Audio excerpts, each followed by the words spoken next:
All right, good morning, good afternoon, good evening, wherever you are watching from. Welcome back to Kosi's Arsenal podcast.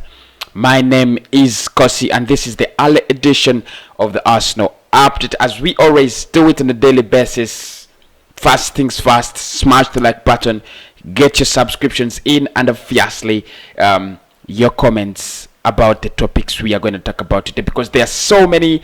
The FA Cup fourth round draw is out. Manchester United up against Liverpool, but we are more interested in Arsenal up against Southampton or Shrewsbury Town, which I think it is easy to determine. I think Arsenal will be taking on Southampton. That's going to be a very hard draw. But it never comes easy. Even the last FA Cup, Cup we did win, it never came easy. We had to beat Liverpool, we had to beat Manchester City, we had to beat Chelsea the final. So it wasn't never that easy. We shall be talking about Chiellini to Napoli because they have made him their long-term project or long-term target. We'll be talking about that. Obviously, we know Italian clubs, they will wait for that player when he is 28, 29, 30 years, and they will try to disturb him and take him to Italy.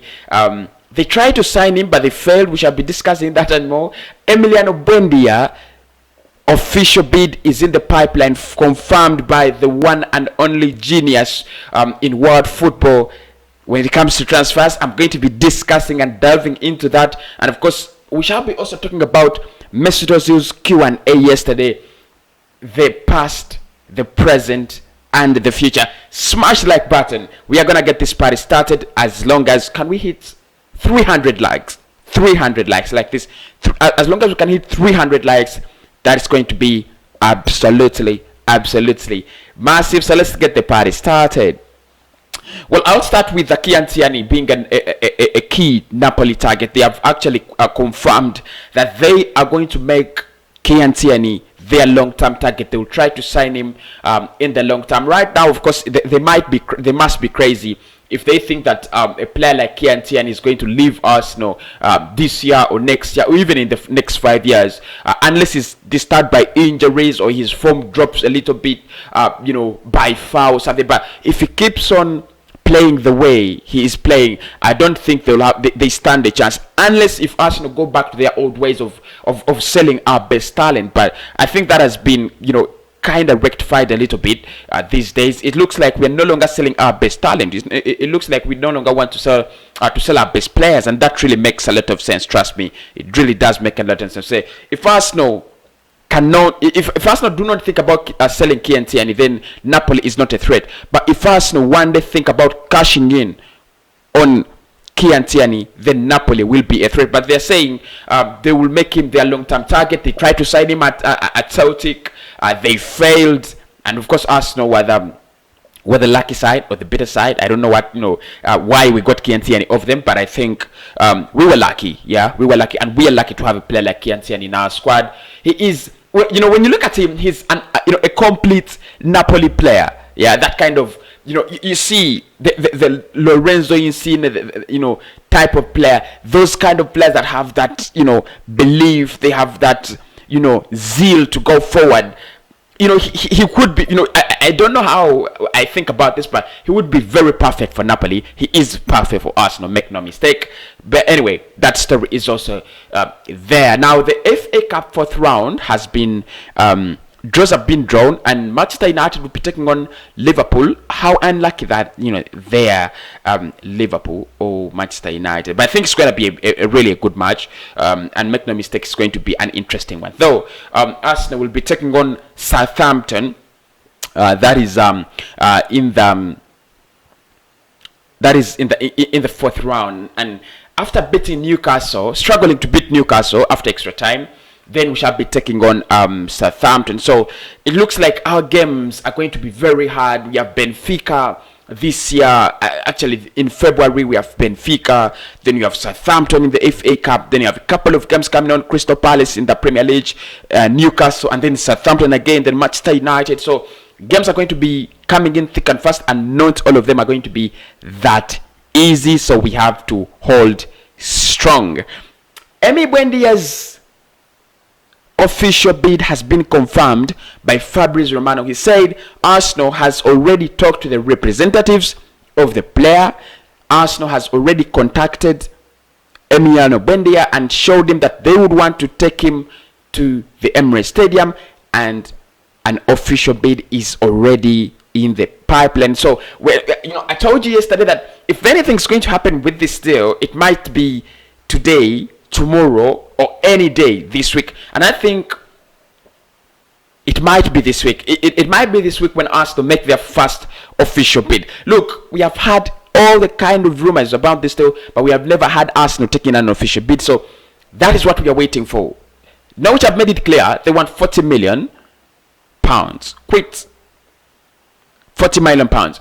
Arsenal are not willing to pay for the full 40 million pounds. So how much are we actually going to craft as a bid, to take it out there to Norwich, and can we actually impress them? Because that is the most important thing. Are we going to go with 14 million, or are we going to go with 30 million? If we go with 30 million, I think we stand a chance. If we go with less than 30 million, we might not actually stand a chance, especially at the time when Dortmund are saying that Julian Brandt wants to stay to fight for his place at BVB. That makes things more complicated. But let's wait and see. Fabrizio Romano says Arsenal is going to bid very, very soon for the services of Emiliano Buendia from Norwich. And also reports claim that Arsenal is leading the race for Marcel Sabitzer, leading Tottenham. There are two clubs,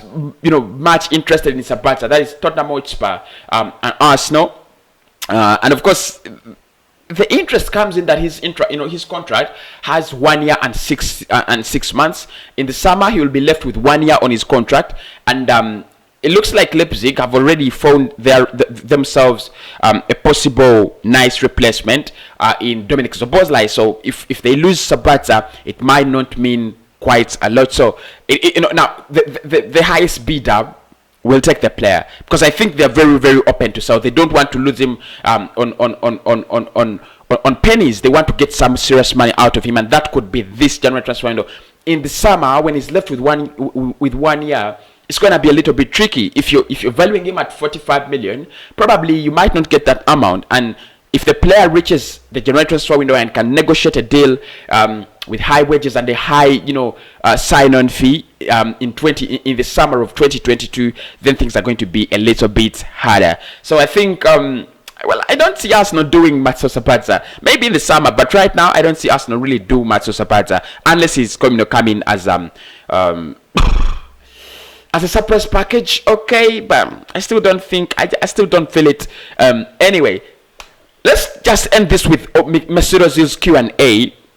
He was asked a couple of questions about Tottenham. He was asked whether he could actually join Tottenham, being the fact that his contract is nearing an end. Would he join Tottenham if it was the only option remaining, or retire? And said that was an easy question. I would retire. And I know many Arsenal fans felt sympathetic when he said this, because that's trying to identify with the club. There's some crazy minds out there. You're gonna ask him, because the club has put him through a lot. You're gonna ask him, would you play for Tottenham or retire? And he says, no, I'll play for Tottenham. I still need to fund my career.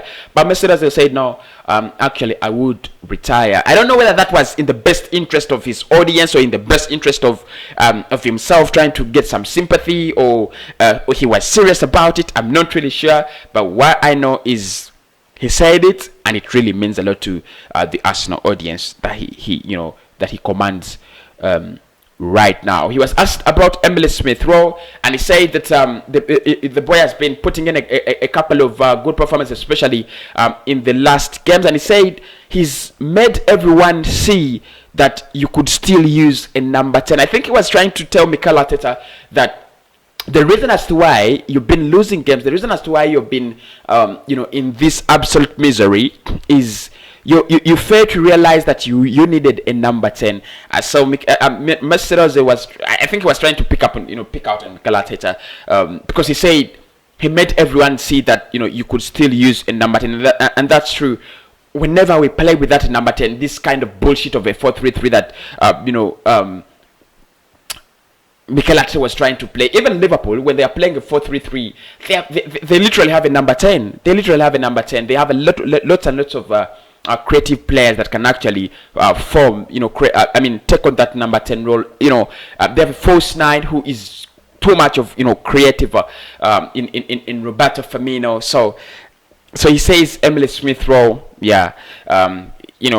he could actually achieve big things, and he says he wishes big things for the young boy. So that is it, guys, for today's early episode. Kieran wanted by Napoli. Emiliano Buendia's official offer in the pipeline. Arsenal is leading the Sabazza race. The FA Cup draw. Arsenal will be taking on Southampton.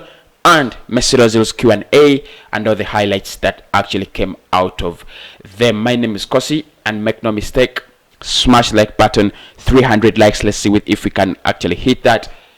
Get your subscriptions coming in. It really means a lot. And make no mistake, I'll be speaking to you very, very soon.